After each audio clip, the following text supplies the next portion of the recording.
Olá, amigos do Atualidades do Direito. Estamos aqui em mais uma conversa com o autor, hoje conversa com a autora, a doutora Beatriz Carneiro Ferreira, que está lançando o Manual de Bioética e Biodireito, pela editora Livre Expressão, um livro que eu já adianto para os senhores, tem um sumário muito bom, porque a professora, ela, com coragem, ela foi pesquisar temas que muitos doutrinadores fogem, né, porque são temas extremamente polêmicos. E antes de falarmos especificamente desses temas polêmicos, nós vamos, primeiro bloco, como o senhor já sabe, conversar a respeito da confecção do livro, da ideia do livro, como foi o diálogo autor-editora, enfim, vamos falar um pouquinho sobre isso. Antes, a professora Beatriz Carneiro Ferreira, ela é formada em Letras, Artes Plásticas e Direito, com mestrado em Direito Internacional pela Universidade Metodista de Piracicaba e mestrado em Bioética pelo Centro Universitário São Camilo. É procuradora municipal, advogada da Associação Paulista de Medicina.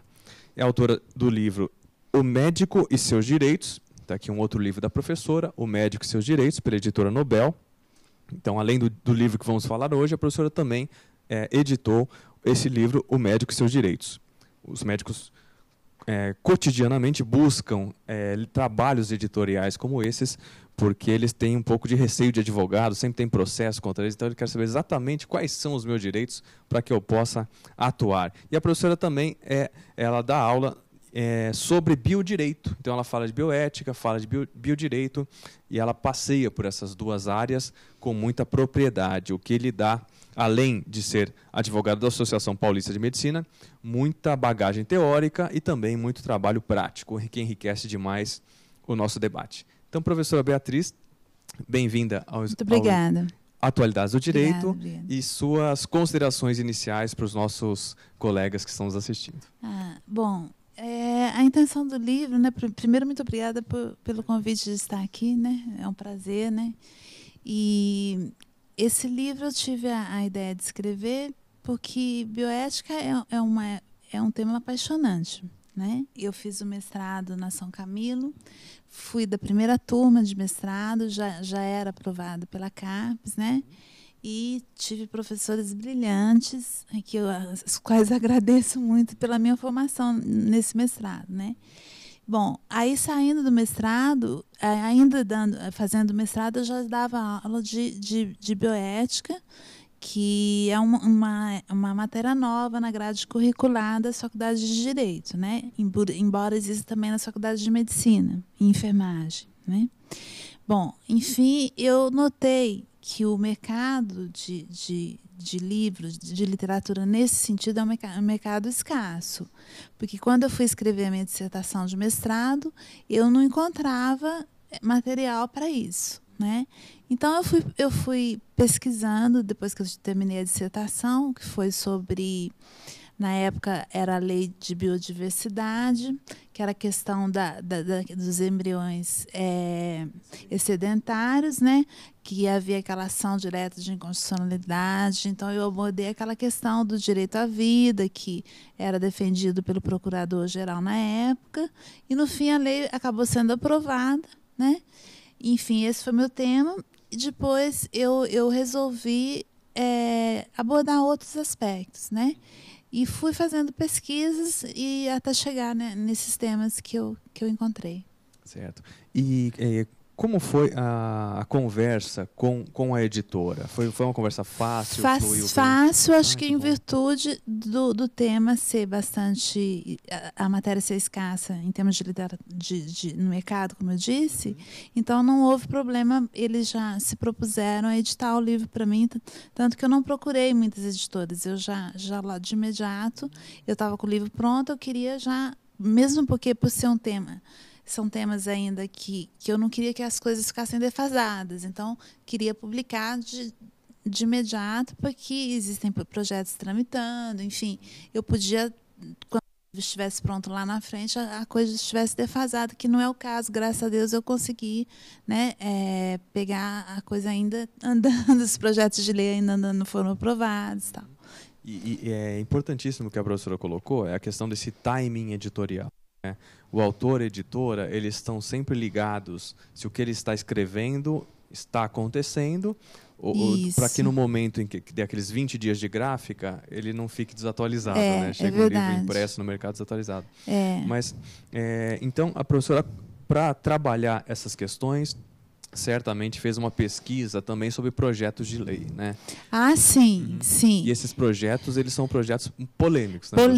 Polêmicos. E o interessante, eu tenho que confessar, dada a escassez da literatura, você acha a matéria muito mais na internet, que hoje a internet é um meio que, felizmente, né? Porque toda a gente acha no Google. Bom, mas... aí eu fui pesquisando também como funcionava em outros países, porque na literatura brasileira a gente não encontrava, eu não encontrava, né? Então, realmente, a internet foi talvez a minha maior fonte de pesquisa, né? E muito, embora não tenha sido a única, são citados outros autores que eu pesquisei, logicamente vários, né? Mas em virtude mesmo da escassez, não por preguiça, assim. Tá. Esse realmente, professor, é um fenômeno quando nós trabalhamos com essas áreas novas do biodireito, bioética, bens jurídicos difusos. É muito frequente, e eu diria até correto, quando nas referências bibliográficas surgem artigos da internet. E são artigos interessantes, desculpa interrompê-lo. É verdade. Até por conta das revistas eletrônicas. Você só encontra aquele conteúdo naquela revista digital. Isso, é verdade. Não tem como você tem razão. querer buscar esse conteúdo impresso, porque ele hoje não está sendo feito digital. Não, de forma alguma. Em especial nessas áreas, né? Porque são áreas dinâmicas, em que você tem o Conselho Federal de Medicina, depois tem um projeto de lei, e a coisa é muito rápida. É verdade. Aliás, muitos dos temas que eu abordo aí são regulamentados não por lei, mas por resolução do Conselho Federal de Medicina, né? Que está mudando a todo tempo. Por exemplo, em relação à eutanásia, existe resolução muito recente. Verdade, né? Verdade. E a professora, então, tem consciência, claro, que esse é um trabalho que vai ser editado constantemente, porque esses projetos de lei vão acabar virando lei, vai ter uma polêmica nova. Isso, é um livro que realmente vai precisar ser revisto em virtude das mudanças que vão ocorrer por causa de uma evolução natural de temas que a sociedade vai ter que enfrentar. Exatamente. Né? Ela vai ter que enfrentar de uma hora ou outra, como está enfrentando o homossexualismo de frente e precisa enfrentar, outros temas também terão que ser enfrentados. Né? Certo. E como está sendo a receptividade das pessoas? As pessoas que chegaram e falaram, professor, eu gostei, professor, eu achei que faltou tal coisa. Na verdade, esse livro ele saiu do forno agora. Então, eu ainda vou fazer lançamento. A editora vai remetê-lo para os sites tipo Submarino, Cultura e tal. E por enquanto, ainda não tive esse feedback. Entendi. Entendeu? E eu ainda não tive esse feedback justamente porque ele ainda nem sequer está à venda. Né? Perfeito. Tá então, é um lançamento... bem recente, que ainda não da deu semana tempo do passada. público. Ele chegou, eu já comecei a fazer assim uma divulgação por enquanto, mas ele vai para o mercado e aí eu devo dar aula magna em Londrina, coisas assim para divulgação, e eventualmente ele possa ser inclusive adotado em uma grade curricular de algum curso de direito por algum professor, né? Eu tenho certeza que a aceitação desse trabalho vai ser muito forte, tomara, muito grande. Tomara. Porque, como eu coloquei, professora, a senhora tocou em pontos extremamente delicados, né? E de uma forma científica. Então, isso é que é o segredo. Porque tem alguns temas aqui, como, por exemplo, que nós vamos abordar nos próximos blocos, castração química de pedófilo. Então, normalmente, os argumentos apresentados sobre isso são argumentos ideológicos, o que a pessoa acha, eu quero me vingar, eu acho que tem que ser assim mesmo. Nunca nós recebemos uma roupagem científica para esse tipo de situação. Então, realmente uma carência de mercado, por isso que eu acho que ele vai preencher bem essa lacuna. Ai, que bom. Né? Que bom. E, professora, em relação ao primeiro livro que a senhora escreveu e agora esse, a senhora sentiu uma evolução como autora? Foi mais fácil fazer o segundo ou os temas diferentes? São temas diferentes, porque esse livro, O Médico e Seus Direitos, ele é um livro para leigo. né? Porque o médico ele é leigo em direito, verdade, né? é verdade. Esse livro não. Esse livro é um livro que ele é voltado para estudantes, né? E eventualmente um professor pode adotá-lo, né? Então é um livro mais complexo. O outro não.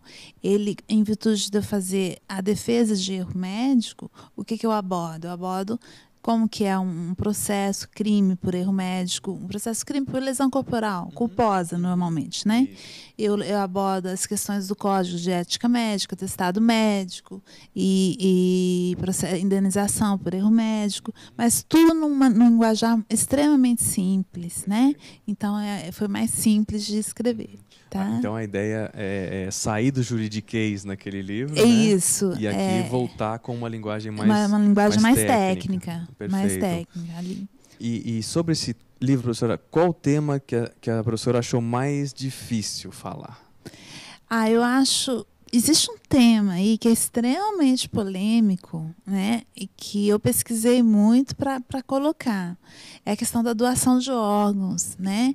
Existe uma corrente que ela entende, uma corrente de médicos, inclusive no exterior também é adotado isso, que há uma precipitação por parte das pessoas, dos médicos que querem obter um doador em declarar a morte encefálica.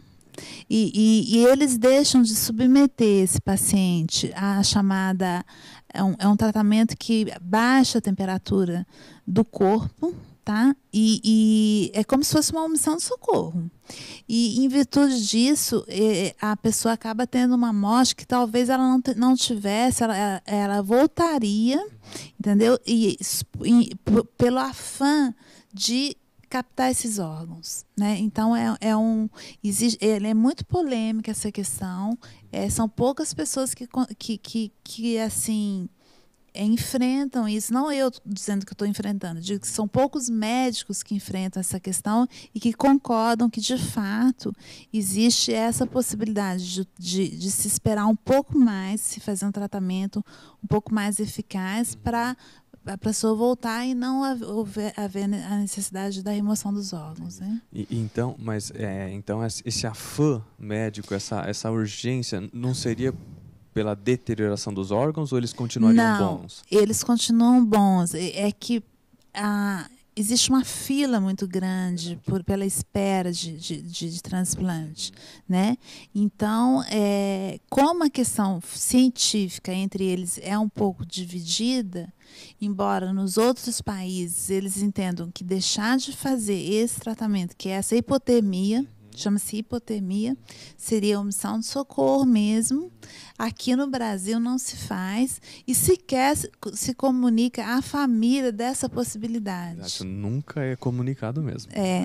Né? Dessa possibilidade, como se não, morreu, vamos doar, vai doar, assina, entendeu? Estou atestando a morte encefálica. Encefálica, então, e vão pelo Conselho Regional de Medicina que dão todos os requisitos da resolução da morte encefálica. Então seria mais algo a ser questionado pelo próprio Conselho de Medicina, sem dúvida, né? Que eles têm que mudar as etapas de diagnóstico da morte. Inclusive tornar obrigatória essa informação para a família, que eu acho que de suma importância, porque afinal de contas a pessoa que está ali é um ente querido, né?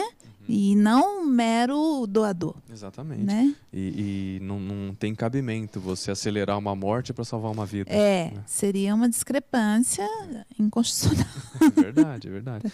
Mas realmente é um tema muito complexo, né? Complexo. Porque alguns colegas da área médica acabam atestando esse tipo de situação diariamente seguindo o conselho. Isso, porque eles têm os subsídios do conselho, né? Mas eles esquecem dessa outra opção.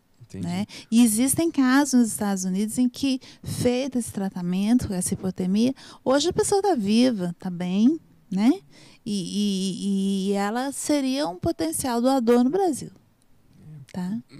Eu sempre falo, professor, quando nós lidamos com esses assuntos, nós vamos ficando com medo, né? De ter algum problema. É verdade. E até por conta desse medo que as pessoas têm dessa possível morte forçada ou acelerada para retirada de órgãos é que naquela época da documentação você põe não doador, né? Justamente para não passar por isso. Naquela época, eu acho que a pessoa já tinha medo de acelerar a morte dela, né, para captação. Exatamente. E hoje, então, os médicos, além de seguir o conselho, eles se preocupam em pedir a opinião dos familiares. Sim, né? Pela resolução hoje, eles precisam da autorização, salvo se for... Não, ainda que se for aí um indigente, eles não podem captar os órgãos. Aí teria que ser feito o enterro e, no caso, não é feito. Sem autorização familiar, a necessidade da autorização da família. Então, olha o excesso de cuidado que aparente. Aparente que está no depois e não no antes. Né? É verdade. Mas isso se dá em decorrência do receio da classe médica com os advogados, processos e processos por conta de eventuais pela minha erros. experiência, né, que defenda inclusive o erro médico, né, houve um aumento enorme mesmo de processo contra médico, porque a relação médico-paciente não existe mais, aquela relação médico-paciente que eu digo, do médico de família. Hoje o médico ele é um potencial, uma pessoa que pode vir a ser processado se eventualmente ele vacilar, principalmente cirurgião plástico. Né? É verdade. E eu até conversei com alguns médicos uma época e eles diziam para mim, ele falou assim, eu trabalho com medo. Né? Então, às vezes, até esse nervoso atrapalha. Atrapalha. E é interessante que aqui o seguro, porque eu já morei no Canadá. Lá o seguro, que eles já fazem o seguro, porque né, a certeza do processo é absoluta. Mas o seguro lá engloba os danos morais. Aqui não se faz seguro por danos morais. E o que encarece uma ação de indenizatória são os danos morais. Porque danos materiais geralmente são muito poucos, porque às vezes foi atendido pelo SUS e não gastou nem medicamento. Né? Então, o que encarece uma ação são os danos morais que a seguradora nenhuma no Brasil cobre. Tá? Então, professor, aqui a gente encerra o nosso primeiro bloco. Tá bom. Na sequência, nós voltaremos falando mais da parte de conteúdo jurídico do que a história do livro, que é uma história bem interessante, como a professora Beatriz bem colocou, Manual de Bioética e Biodireito, recém-lançado pela editora Livre Expressão. Já fica aqui a nossa dica para todos, tá? Então, por exemplo, castração de pedófilo, a questão do homossexualismo, a questão de transplante de órgãos, são questões importantíssimas. Você às vezes encontra apenas o aspecto da bioética e, outro lado, apenas o biodireito. A professora conciliou os dois num diálogo de fontes muito importante para extrair conclusões, não apenas as normativas, mas também as éticas. E aí você consegue abarcar todo aquele conteúdo que você tanto precisa para formar a sua opinião. Então, no bloco seguinte, nós trataremos desses pontos peculiares, interessantes e polêmicos. Então, não saia daí, voltamos já já.